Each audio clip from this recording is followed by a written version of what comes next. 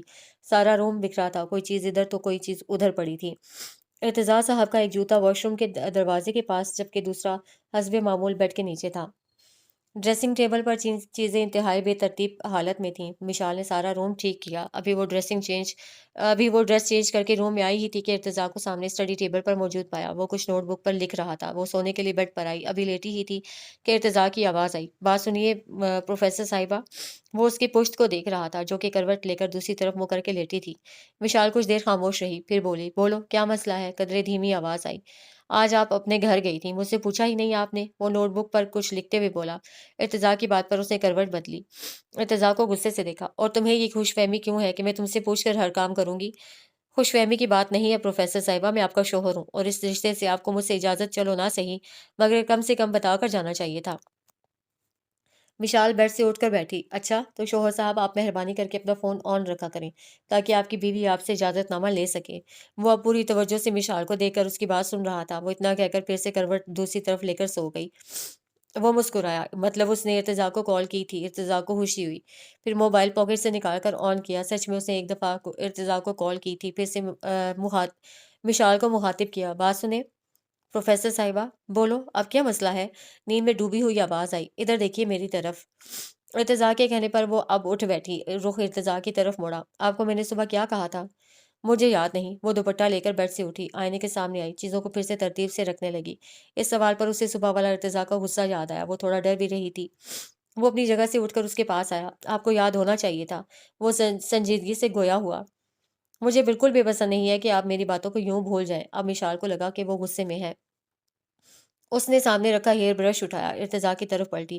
خبردار، اگر مجھ پر روب ڈالنے کی کوشش کی تو مجھ سے برا کوئی نہیں ہوگا ارتضیٰ الحسن بخاری۔ وہ ہیئر برش اس کو ایسے دکھا رہی تھی جیسے ہاتھ میں پسٹل ہو۔ ارتضیٰ مسکرایا، اچھا اچھا ٹھیک ہے پروفیسر صاحبہ۔ ارتضیٰ نے ہاتھ اوپر اٹھا لیے۔ اور ہاں، تم نے مجھ سے پرومس کیا تھا کہ جب تک یہ سیمسٹر ختم نہیں ہو جاتا تب تک تم یونی میں کسی کو بھی نہیں بتاؤ گے کہ ہماری شادی ہو چکی ہے اور میں یونی ڈرائیور کے ساتھ ہی جاؤں گی۔ تمہارے ساتھ جا کر میں کوئی تماشا نہیں بنانا چاہتی۔ اوکے، جیسے آپ کی مرضی، مگر پلیز یہ ہیئر برش رکھ دیں، آپ زور سے لگتا ہے بہت۔ ارتضیٰ نے ہیئر برش اس کے ہاتھ سے لے کر رکھ دیا۔ وہ ارتضیٰ پر ایک نگاہ ڈال کر پھر سے بیڈ پر لیٹ گئی، پھر سے کمفرٹر اوڑھ لیا۔ ارتضیٰ نے پھر سے جا کر اپنی پہلی والی پوزیشن سنبھال لی۔ تھوڑی دیر خاموشی رہی، پھر سے ارتضیٰ نے کچھ شرارت سوچی۔ مشال کو مخاطب کیا، آپ جاگ رہی ہیں یا سو گئی ہیں؟ ایک بات کرنی تھی آپ سے پروفیسر صاحبہ، مگر وہ کچھ نہیں بولی، اسے نیند آ رہی تھی۔ بات سنیں پروفیسر صاحبہ۔ مشال کو بہت غصہ آیا جو اس کی نیند خراب کر رہا تھا۔ بولو کیا مسئلہ ہے؟ وہ اکتاہٹ سے گویا ہوئی، میں ہنی مون پر جانا چاہتا ہوں مگر میں تمہارے ساتھ نہیں جانا چاہتی۔ وہ اب غصے سے کمفرٹر پھینک کر اٹھی، غصے میں بولی، تو میں نے کب کہا کہ میں آپ کے ساتھ جاؤں گا؟ تو پھر مجھے کیوں بتا رہے ہو؟ مشال کو سراسر اب اپنی بے عزتی محسوس ہوئی۔ ارتضیٰ اس کے تاثرات دیکھ کر مسکرایا، ڈیڈ سے میرا پاسپورٹ لے کر دیں، میں اپنے دوستوں کے ساتھ جاؤں گا۔ مشال نے حیران کن نظروں سے اسے دیکھا۔ اس آدمی کی دماغی حالت پر اسے شک ہوا۔ توبہ توبہ، تم اپنے دوستوں کے ساتھ ہنی مون پر جاؤ گے؟ گناہ ملے گا تو آپ میرے ساتھ چلیں تاکہ مجھے ثواب ملے۔ ارتضیٰ کی بات پر وہ غصے اور شرم سے سرخ پڑ گئی۔ مجھے کوئی شوق نہیں ہے میں تم جیسے بلیک میلر کے ساتھ ہنی مون پر جاؤں، غصے سے کہہ کر پھر سے رخ موڑ کر لیٹ گئی۔ اب کمفرٹر منہ تک تان لیا۔ تھوڑی دیر بعد پھر سے ارتضیٰ کی آواز آئی، پھر ڈیڈ سے میرا پاسپورٹ لے کر دے رہی ہیں یا نہیں؟ مشال کا دل کیا کچھ اٹھا کر اس انسان کو دے مارے۔ کاش وہ ہیئر برش اپنے پاس رکھ لیتی تو اب ضرور ارتضیٰ کو مار کر چپ کروا چکی ہوتی، کیونکہ اسے اس وقت نیند آ رہی تھی۔ آپ نے جواب نہیں دیا پروفیسر صاحبہ۔ تھوڑی دیر بعد وہ پھر سے بولا، کیوں، کہیں تبلیغ پر جانا ہے کیا حاجی بشیر نے؟ وہ اب کمفرٹر سے چہرہ چھپائے ذرا اونچی آواز میں بولی۔ ارتضیٰ کو اس مذاق کی بالکل امید نہیں تھی۔ واٹ؟ آپ نے مجھے حاجی بشیر کہا؟ آپ کو میں کہاں سے حاجی بشیر لگتا ہوں؟ ارتضیٰ اپنی جگہ سے اٹھ کر مشال کے پاس آیا۔ ارتضیٰ کو تو صدمہ ہی ہوا تھا اس کی اس بات سے۔ مجھے انکل نے بتایا ہے حاجی بشیر۔ سونے دو، تنگ مت کرو۔ کمفرٹر سے نیند میں ڈوبی آواز آئی۔ ارتضیٰ نے کھینچ کر اس کا کمفرٹر اتارا۔ اب ایسے مجھے حاجی بشیر نہیں کہہ سکتی۔ تمہیں مسئلہ کیا ہے فضول انسان؟ سونے دو۔ وہ پھر سے کمفرٹر خود پر لے کر بولی، فضول انسان نہیں ہوں میں، ارتضاء الحسن بخاری ہوں پروفیسر صاحبہ۔ ارتضاء نے پھر سے کمفرٹر اتارا۔ اب وہ غصے میں اٹھی، کھا جانے والی نظروں سے اسے دیکھا۔ میں آنٹی کو بتانے جا رہی ہوں، یہ حاجی بشیر مجھے سونے نہیں دے رہا، وہ جوتے پہنتے ہوئے بولی۔ ارتضیٰ جلدی سے مشال کے آ گیا۔ نہیں نہیں، میں تو مذاق کر رہا تھا، آپ سو جائیے۔ وہ ایک نظر اس پر ڈال کر بیڈ پر لیٹ گئی۔ ارتضیٰ مسکرایا۔ ارتضاء الحسن بخاری، تم سے بڑی بلیک میلر ہے تمہاری بیوی، اللہ ہی میرا حامی و ناصر ہو، آمین۔ وہ دل میں خود سے کہتا ہوا دوسری طرف لیٹ گیا، موبائل اٹھا کر یوز کرنے لگا۔ سارے نمبر بلاک کر دیے سوائے ایک نمبر کے۔ اب ہمیشہ ہی ارتضاء کا نمبر آن رہنے والا تھا، مگر کال صرف ایک ہستی کی آنی تھی، وہ بھی کبھی کوئی معجزہ ہی ہونا تھا۔ اگلے دن مشال یوں ہی آئی تو کوئی بات کرنے کے لیے اسامہ کے آفس گئی۔ ارتضیٰ نے اسے دیکھ لیا، وہ جو ہی واپس آئی ارتضیٰ فوراً اس کے آفس میں آیا۔ آتے ہی سوال کیا، آپ اسامہ کے آفس کیوں گئی تھی؟ وہ اس کے سر پر کھڑا سوال کر رہا تھا۔ مشال جو موبائل میں مصروف تھی حیرت سے اسے دیکھا۔ کام تھا، ایک بات کرنی تھی، وہ اتنا کہہ کر پھر سے موبائل پر کچھ ٹائپ کرنے لگی۔ ارتضیٰ نے اس کے ہاتھ سے موبائل لے لیا۔ آپ اسامہ کے آفس نہیں جائیں گی آگے سے؟ کیا مطلب ہے تمہارا؟ وہ اپنی جگہ سے اٹھی۔ یہی کہ میں آپ کو اس سے بات کرتا نہ دیکھوں۔ تم پاگل ہو گئے ہو کیا؟ مجھے کام تھا ان سے، جو بھی کام ہو مجھ سے کہیں گی، نیکسٹ ٹائم میں کر دوں گا، مگر آپ اسامہ کے آفس نہیں جائیں گی۔ اب ارتضیٰ کو غصہ آ گیا۔ یہ یونی میری نہیں ہے مسٹر ارتضاء الحسن بخاری، جو میری مرضی چلے، اس میں 100 کام ہوتے ہیں، ان سے بات کرنی ہوتی ہے۔ وہ بھی غصے میں بولی، کیوں نہیں ہے یہ یونی آپ کی؟ یہ یونی میرے ڈیڈ کی ہے اور میں آپ کا شوہر ہوں۔ آپ پر اور اس یونی پر میرا حکم چلے گا، میں جیسا چاہوں گا ویسا ہوگا، اور آپ اسامہ سے بات نہیں کریں گی۔ وہ بہت غصے میں تھا۔ مشال مزید کچھ سخت نہیں کہنا چاہتی تھی اس وقت۔ اوکے، نہیں جاؤں گی، مگر اس کے مان جانے پر وہ دھیرے سے مسکرایا۔ مگر تم ہر بات پر اعتراض کیوں کرتے ہو ارتضیٰ؟ تمہارا نام ارتضیٰ نہیں بلکہ اعتراض ہونا چاہیے تھا۔ وہ اتنا کہہ کر بک اٹھا کر کلاس لینے چلی گئی۔ ارتضیٰ پھر سے مسکرایا۔ اعتراض، فضول آدمی، انٹرسٹنگ، اچھے نام ہیں دونوں، پروفیسر صاحبہ۔ پھر ہاتھ میں پکڑا اس کا فون دیکھا جہاں سائم کے میسج آ رہے تھے۔ وہ دونوں چیٹ کر رہے تھے۔ ارتضیٰ کو اس انسان پر غصہ آیا، اس کا بھی علاج کرنا پڑے گا۔ ارتضاء الحسن بخاری، یہ سالہ میری کہانی میں ولن ہے، مجھے اپنا رقیب لگتا ہے یہ بندہ۔ پھر ارتضیٰ نے سائم کو مشال کے فون سے بلاک کر دیا۔ مشال کا فون اپنی پاکٹ میں رکھ لیا اور خود کلاس لینے چلا گیا، مگر مشال نے لیٹ آنے پر اسے کلاس میں داخل ہی نہیں ہونے دیا۔ وہ چپ چاپ باہر آ گیا، جبکہ اس کے تینوں دوستوں کے چہروں پر مسکراہٹ پھیل گئی۔ کچھ دن قبل نئی بخاری اسٹڈی میں تھے، کسی کتاب کا مطالعہ کرنے میں مصروف تھے، جب ڈور ناک کر کے ارتضیٰ اندر آیا۔ نئی بخاری نے حیرت سے دیکھا، یہ انسان ان کے بلانے پر بھی دو دن بعد شکل دکھایا کرتا تھا، اب خود ان کے پاس کیسے آ گیا؟ ڈور بند کر کے وہ ڈور کے ساتھ ٹیک لگا کر کھڑا نئی بخاری کو دیکھ رہا تھا، چہرے پر آج سنجیدگی تھی۔ کہو، کیا کہنا چاہتے ہو؟ کون سی نئی فرمائش کرنے آئے ہو؟ وہ اس بات پر مسکرایا، واہ یار ڈیڈ، کتنا جانتے ہیں آپ اپنے بیٹے کو؟ کیونکہ مجھے پتا ہے کہ میرا بگڑا نواب زیادہ کوئی فرمائش لے کر ہمیشہ آتا ہے۔ ویسے تو اسے باپ کا خیال ہی نہیں ہے، کبھی حال چال تو تم نے پوچھا ہی نہیں۔ پوچھنے کی کیا ضرورت بنتی ہے بخاری صاحب، آپ ہر وقت تو میرے سامنے ہوتے ہیں، اچھے بھلے نظر آتے ہیں۔ وہ ابھی اسی پوزیشن میں کھڑا تھا۔ تو پھر اب کیوں آئے ہو میرے پاس؟ ہمیشہ کی طرح اپنی موم سے فرمائش کرو، وہ تمہاری وکیل ہے، ہر فرمائش تو اسی کے ذریعے مجھ سے پوری کرواتے ہو۔ وہ کتاب بند کرتے ہوئے بولے، آپ کے پاس اس لیے آیا ہوں کہ میں یہ بات موم سے نہیں کر سکتا۔ اچھا، ایسی بھی کیا خاص بات ہے؟ وہ آپ کو تب سمجھ آئے گا جب میں اپنی بات منوانے کے بعد یہاں سے باہر نکل جاؤں گا۔ وہ اب اپنی جگہ چھوڑ کر سامنے رکھی چیئر پر بیٹھا۔ اچھا، اور تمہیں اتنا یقین کیسے ہے کہ میں تمہاری بات مان جاؤں گا؟ وہ چیلنج کرتے ہوئے بولے۔ ارتضیٰ مسکرایا۔ آج تک ایسا کبھی ہوا ہے کہ ارتضیٰ نے اپنی پسند کی چیز حاصل نہ کی ہو؟ اور دوسرا، آج جب ارتضاء الحسن بخاری خود چل کر آپ کے پاس آیا تو کیا ایسے ہی خالی ہاتھ چلا جائے گا کیا؟ آپ نے یہ سوچ بھی کیسے لیا بخاری صاحب؟ کیا آپ اپنے بگڑے نوابزادے کو ٹھیک سے جانتے نہیں ہیں کیا؟ وہ بھی چیلنج کرتے ہوئے بولا۔ نعیم صاحب بہت انہماک سے اس کے تاثرات دیکھ رہے تھے۔ نعیم صاحب نے اس بات میں سر ہلایا۔ چلو پھر اپنا کیس بتاؤ، دلائل رکھو میرے سامنے، پھر میں فیصلہ کرتا ہوں۔ میں شادی کرنا چاہتا ہوں۔ ارتضیٰ کی بات پر نعیم صاحب کو حیرت ہوئی، انہیں ارتضیٰ سے اس بات کی بالکل امید نہیں تھی۔ پہلے کیس کی ہسٹری بتائی جاتی ہے کہ ماضی میں کیا ہوا تھا، اصل معاملہ کیا ہے، پھر ثابت کرنا پڑتا ہے کہ آپ مجرم نہیں ہیں، آپ نے جرم نہیں کیا، پھر عدالت سے رہائی کی اپیل کی جاتی ہے، اور تم ارتضاء الحسن بخاری بالکل بھی اچھے وکیل نہیں ہو، خود کو ٹھیک سے ڈیفینڈ بھی نہیں کر سکتے۔ میرا ماضی آپ کو پتا ہے، آپ کی ہر معاملے پر نظر ہوتی ہے، جگو کو اسی کام پر لگایا ہوا ہے آپ نے۔ میں اس لیے پرانی ہسٹری بتا کر وقت ضائع نہیں کرنا چاہتا۔ اس کا مطلب ہے کہ تمہیں بہت جلدی ہے شادی کی؟ کہہ سکتے ہیں، وہ کندھے اچکا کر بولا۔ وہ تم سے بڑی ہے ارتضیٰ، وہ بھی پورے 5 سال۔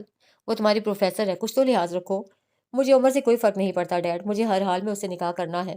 اس کا لہجہ اٹل تھا۔ وہ تم سے شادی کے لیے نہیں مانے گی، تم جو اس کے ساتھ کر چکے ہو، میرا نہیں خیال کہ وہ تم سے شادی کرے گی، اور دوسرا تم اس کے اسٹوڈنٹ ہو اور اس سے 5 سال چھوٹے بھی، تو وہ انکار کر دے گی۔ میں اس ساری صورتحال میں تمہارا رشتہ لے کر نہیں جاؤں گا۔ آپ اس کی فکر مت کریں ڈیڈ، میں اسے خود راضی کر لوں گا، آپ بس کل شام ان کے گھر جانے کی تیاری کریں۔ ارتضیٰ کے اطمینان پر نعیم صاحب کو غصہ آیا۔ کیسے راضی کرو گے تم؟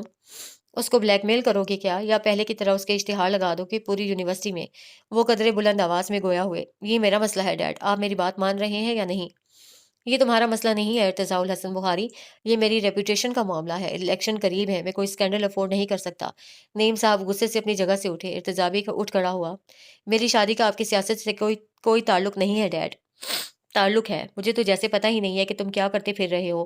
پہلے تم نے یونیورسٹی میں وہ تماشا کیا، پھر اس کے منگیتر کو تم نے مارا، 10 لوگوں کی ٹانگیں توڑی ہیں تم نے ارتضا، پھر روڈ پر اس کے کزن کو مارا، پتہ ہے لوگ ویڈیو بنا رہے تھے، جگو نے سارا معاملہ سنبھالا ہے، لوگوں کو پیسے دے کر ان کا منہ بند کروایا ہے، اگر کسی مخالف کے ہاتھ ان میں سے کوئی لگ جاتا تو وہ اس بات کا استعمال کرتے اور میڈیا میں یہ خبر پھیلا دیتے، میری عزت کا فالودہ نکل جانا تھا۔ ارتضا کو اس انتہائی سنگین صورتحال میں بھی نعیم بخاری کی بات پر ہنسی آئی، فالودہ والی بات پر۔ تو ڈیڈ اس میں کون سی نئی بات ہے؟ پہلے بھی آپ جیل میں گئے تھے، بقول آپ کی عزت کا فالودہ نکل چکا ہے، اور پولیٹیشینز کے لیے یہ کون سا نئی بات ہے؟ ہر آئے دن کسی نہ کسی کی عزت کا فالودہ بنتا رہتا ہے۔ ارتضا کے انتہائی آرام سے نارمل انداز سے کہنے پر نعیم صاحب کو اس پر بے حد غصہ آیا، دل کیا ایک لگا دے، میں اب کوئی رسک نہیں لینا چاہتا، میں نے بہت انتظار کیا ہے الیکشنز کا، تم الیکشن تک صبر کر لو، الیکشن کے بعد دیکھ لیں گے۔ وہ اب چل کر نعیم صاحب کے پاس آیا۔ نو ڈیڈ نو، میں الیکشن تک انتظار نہیں کر سکتا، آپ سے آخری بار پوچھ رہا ہوں کہ آپ رشتہ لے کر جا رہے ہیں یا نہیں، ورنہ شادی تو مجھے ہر حال میں اسی سے کرنی ہے، اور اسی ہفتے میں کرنی ہے۔ وہ مضبوط لہجے میں بولا۔ نعیم صاحب نے غصے سے کھا جانے والی نظروں سے اسے دیکھا۔ اگر میں انکار کر دوں تو کیا کر لو گے تم؟ آپ کو بلیک میل؟ وہ دل جلا دینے والی مسکراہٹ لبوں پر سجا کر بولا۔ نعیم بخاری نے غصے سے ہاتھوں کی مٹھیاں بھینچی۔ ارتضا وہ غصے میں صرف اتنا ہی بول سکے تاکہ وہ باز آ جائے، مگر وہ ڈھیٹ انسان کہاں باز آنے والا تھا۔ کیسے کروں گا بلیک میل؟ میں خود ہی بتا دیتا ہوں کہ آپ کو زیادہ سوچنا نہ پڑے، وہ فل اداکاری کرتے ہوئے بولا۔ چیکو، میرا مطلب ہے بھائی، آپ کو تو پتا ہے کہ بھائی امریکہ سے واپس نہیں آنا چاہتے تھے، وہ بھی صرف آپ کی سیاست کی وجہ سے، کیونکہ جب وہ 15 سال کے تھے تب بھی آپ کی اس الیکشن کی وجہ سے بھائی کو آپ کی مخالف پارٹی اٹھا کر لے گئی تھی تاکہ آپ الیکشن نہ لڑ سکیں۔ بھائی کو کتنا زیادہ ٹارچر کیا گیا تھا، اسی لیے آپ نے بھائی کو امریکہ بھیج دیا تھا۔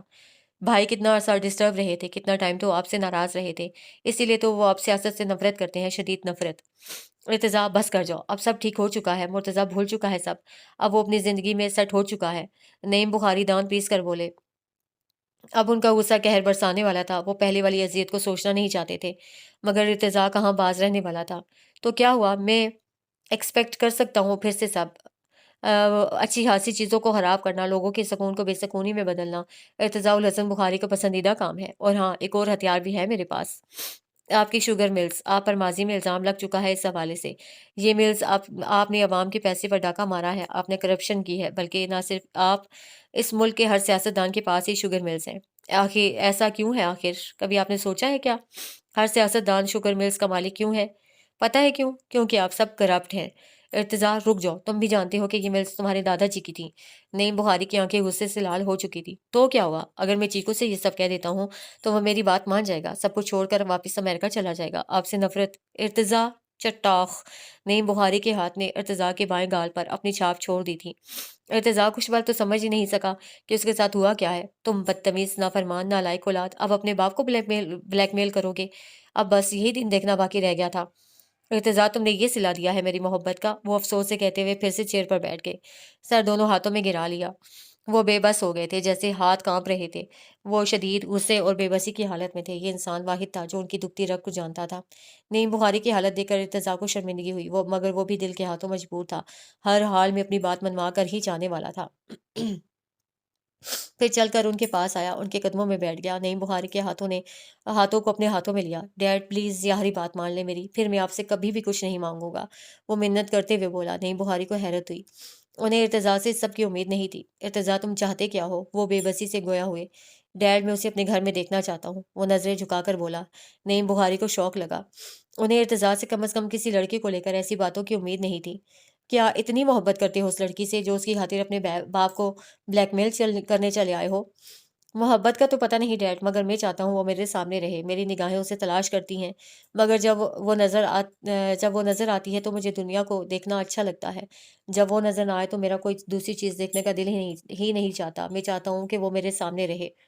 میں صبح اٹھ کر سب سے پہلے اسے دیکھوں، جب ناشتہ کرنے جاؤں تو وہ میرے سامنے بیٹھی نظر آئے، یونیورسٹی میں وہ میرے ساتھ ہو، اور اگر میں کہیں باہر سے آؤں تو وہ مجھے گھر کے لان میں مسکراتی ہوئی نظر آئے، رات کو سوتے وقت جو آخری چہرہ میں دیکھوں وہ اس کا ہو۔ وہ ٹرانس کسی کیفیت میں بولا، اب گیم کا رخ بدلا تھا، اب ساری بساط نئی بخاری کے ہاتھ میں تھی، اب وہ ارتضیٰ کا فائدہ اٹھا سکتے تھے، اب ان کے پاس موقع تھا کہ وہ اس بے لگام گھوڑے کو لگام ڈال سکے، اب وہ اس بات کا فائدہ اٹھانے والے تھے۔ وہ اپنے ہاتھ ارتضیٰ کے ہاتھوں سے نکال کر اٹھے، ارتضیٰ بھی اٹھ کھڑا ہوا۔ اگر میں تمہاری بات مان جاؤں تو تم کیا کر سکتے ہو میرے لیے ارتضاء الحسن بخاری؟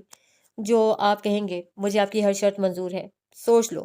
سوچ لیا ڈیڈ، تمہیں میری جگہ الیکشن لڑنا ہوگا۔ منظور ہے۔ ٹھیک ہے پھر میں کل ہی جاؤں گا تمہارا رشتہ لے کر۔ اس کے چہرے پر مسکراہٹ پھیل گئی۔ اور ہاں، اگر اس نے انکار کر دیا تو پھر میں کچھ نہیں کر سکتا۔ انکار کی میں نوبت ہی نہیں آنے دوں گا۔ نہیں، بخاری نے اسے گھورا۔ ایسے کیا دیکھ رہے ہیں یار؟ اب کوئی نہ کوئی انتظام تو کرنا پڑے گا نا، تاکہ وہ لوگ میرے ڈیڈ کو انکار نہ کر سکیں۔ آفٹر آل آپ میرے ڈیڈ ہیں، اب میں آپ کی انسلٹ تو نہیں کروا سکتا نا۔ نہیں، بخاری نے اسے ایسے دیکھا جیسے کہنا چاہ رہے ہوں کہ سچ میں؟ اور جو تم نے خود مجھے تھوڑی دیر پہلے بلیک میل کیا تھا وہ؟ ارتضیٰ ان کا سوال سمجھ چکا تھا، پھر ان کے کندھے پر بازو رکھا۔ ارے یار بس کریں، اب جانے دینا، بچہ سمجھ کر معاف کر دیں۔ نعیم بخاری نے ارتضیٰ کا بازو پیچھے کیا، پھر سے چیئر پر بیٹھ گئے اور بک پھر سے اٹھا لی۔ باہر کی طرف اشارہ کیا، صاف مطلب تھا کہ اب نکل جاؤ۔ ارتضیٰ ڈور کی جانب بڑھا، پھر پلٹا۔ وہ یار، اگر آپ میرا پاسپورٹ واپس کر دیں تو؟ نعیم بخاری نے بنا اس کی طرف دیکھے دراز سے پاسپورٹ نکال کر اس کی طرف پھینکا۔ ارتضیٰ نے کیچ کر لیا۔ لو یو بخاری صاحب۔ وہ فلائنگ کس ان کی طرف اچھال کر چلا گیا۔ نعیم بخاری نے نفی میں سر ہلایا، جیسے کہنا چاہ رہے ہو کہ کچھ نہیں ہو سکتا اس بندے کا۔ سچ میں ارتضیٰ اب اپنی موم کو تو بلیک میل کرنے سے رہا۔ اب نعیم صاحب کو اس کی بات سمجھ آئی تھی۔ تم؟ مشال نے حیرت سے اسے دیکھا۔ یہ آواز تو وہ لاکھوں میں بھی پہچان سکتی تھی۔ آج کل ویسے بھی یہ شخص اس کے حواسوں پر سوار رہنے لگا تھا۔ تمہاری اتنی ہمت کہ تم مجھے کڈنیپ کرنے کی کوشش کرو؟ میں تمہیں چھوڑوں گی نہیں۔ وہ پھر سے ارتضیٰ پر جھپٹی۔ روکو، میں کہتی ہوں گاڑی روکو۔ وہ ارتضیٰ کو مارنے لگی۔ ارتضیٰ نے ایک جھٹکے سے گاڑی روکی، ساتھ ہی اسے بازو سے پکڑا، اپنا نقاب نیچے کیا۔ ہاں، میں ارتضیٰ الحسن بخاری آپ کو کڈنیپ کر کے لے کر جا رہا ہوں۔ کیا کر لیں گی آپ؟ کچھ نہیں، آپ کچھ نہیں کر سکتی پروفیسر صاحبہ۔ غصے میں اسے زور سے جھٹکا دے کر چھوڑا۔ میں تمہیں چھوڑوں گی نہیں ارتضیٰ۔ وہ پھر سے اسے مارنے کے لیے اس کی طرف بڑھی۔ ارتضیٰ نے اس کا ارادہ دیکھ کر اس کے ہاتھ پکڑ لیے، اسے تھوڑا خود سے قریب کیا۔ اب یہی راستہ تھا اسے چپ کروانے کا۔ مشال اتنے زیادہ قریب آنے پر گھبرا گئی۔ وہ اب اسے دیکھ رہا تھا۔ پلیز مجھے مت چھوڑنا، وہ مسکرا کر بولا۔ چھوڑو مجھے۔ اسے دور ہونا چاہا۔ مجھے آپ سے بات کرنی ہے، اور آپ کا کزن بھی پیچھے میری گاڑی لے کر آ رہا ہے، تھوڑی دیر چپ کر کے بیٹھ جائیں آپ، نہیں تو میں بہت برا پیش آؤں گا۔ مشال نے پیچھے دیکھا، سچ میں ارتضیٰ کی گاڑی آ رہی تھی۔ اس سے پہلے ہی ارتضیٰ نے پھر سے گاڑی بھگا لی۔ اب مشال کو ذرا تسلی ہوئی، مگر وہ بار بار پیچھے دیکھتی رہی۔ کچھ دیر بعد دونوں گاڑیاں ارتضیٰ کے فارم ہاؤس میں رکیں۔ ارتضیٰ گاڑی سے نکلا۔ سائم غصے میں ارتضیٰ کی طرف بڑھا، مگر ارتضیٰ کے آدمیوں نے اسے پکڑ کر اس پر بندوق تان لی۔ ارتضیٰ سائم کے پاس آیا، اس کے کان میں پہلا والا جملہ دہرایا جو اس نے کچھ دن پہلے سائم کے کان میں کہا تھا، جب مشال نے کہا تھا سوری، سائم کو سوری بولو۔ سوری صالح صاحب۔ اس کا گال تھپ تھپا کر اندر چلا گیا۔ مشال نے بھی اس کے قدموں کی پیروی کی۔ وہ لاؤنج میں آ کر صوفے پر بیٹھ گیا۔ مشال اس کے بالکل سامنے آئی۔ سائم کو بھی وہاں لایا گیا۔ ارتضیٰ نے سب کو جانے کا اشارہ کیا۔ سب ملازم اب جا چکے تھے، صرف وہ تینوں تھے۔ تم چاہتے کیا ہو؟ کیوں کر رہے ہو یہ سب؟ مشال بولی۔ اس کو تو میں چھوڑوں گا نہیں۔ سائم غصے میں ارتضیٰ کو مارنے کے لیے آگے بڑھا۔ مشال نے سائم کو پکڑ لیا۔ سائم نہیں، ہم بات کر لیتے ہیں۔ نہیں مشال، اس کی ہمت کیسے ہوئی؟ سائم پلیز، میں کہہ رہی ہوں نا یار، بیٹھ جاؤ دونوں، بس ایک بات کرنی ہے تم دونوں سے، اس لیے تھوڑی دیر کے لیے کڈنیپ کرنا پڑا، وہ بھی صرف آپ کی وجہ سے پروفیسر صاحبہ، آپ نے کال ہی ریسیو نہیں کی تھی۔ سائم کھا جانے والی نظروں سے ارتضیٰ کو دیکھ رہا تھا۔ اوئے سالے، کہ ایسے کیا دیکھ رہا ہے؟ شکر کر تیری بہن کے ساتھ تجھے بھی کڈنیپ کیا ہے، ورنہ میں اکیلا پروفیسر صاحبہ کو بھی کڈنیپ کر سکتا تھا۔ اور یار تم تو خوش قسمت ہو کہ تمہیں ارتضاء الحسن بخاری نے کڈنیپ کیا ہے، تو اپنی نظر اتار لینا گھر جا کر۔ وہ مزے سے بولا۔ تم چاہتے کیا ہو ارتضیٰ؟ کیوں لائے ہو ہم دونوں کو؟ وشال کے سوال پر وہ مسکرایا۔ یہ ہوئی نا کام کی بات، کافی سمجھدار ہیں آپ پروفیسر صاحبہ، تم بھی کچھ سیکھو اپنی بہن سے۔ اگر اپنی بہن کی طرح سمجھدار ہوتے تو آج یوں بے روزگار نہ ہوتے، میرا بھائی تمہیں آفس سے نہ نکالتا۔ چلو چھوڑو، یہ تمہارا ماہم اور مرتضیٰ کا ذاتی معاملہ ہے، مٹی ڈالو۔ سائم کا دل کر رہا تھا کہ وہ اس انسان کی عقل ٹھکانے لگا دے، مگر باہر ہی ارتضیٰ کے لوگ کھڑے تھے، سب کے ہاتھ میں گنز تھی۔ ارتضیٰ، کام کی بات کرو، مشال غصے میں بولی۔ ٹھوڑی کا گڑھا مزید گہرا ہوا۔ ارتضیٰ کو یہ منظر بہت اچھا لگا، مگر ابھی وہ مستقل اس ڈمپل کو دیکھنے کا انتظام کرنا چاہتا تھا۔ ارتضیٰ کے اشارہ کرنے پر وہ دونوں سامنے رکھے صوفے پر بیٹھ گئے۔ اب اصل بات کی طرف آتے ہیں۔ اصل ٹارگٹ ہے آپ کا بھائی دانیال کیانی، جو کہ اٹلی کے شہر میلان میں رہتا ہے۔ تمہیں کیا کیسے پتا؟ مشال جلدی سے بولی۔ ارے یار، پوری بات تو سن لیں آپ پہلے آپ۔ مجھے تو یہ بھی پتا ہے کہ آپ کہاں رہتی ہیں، لبرٹی چوک۔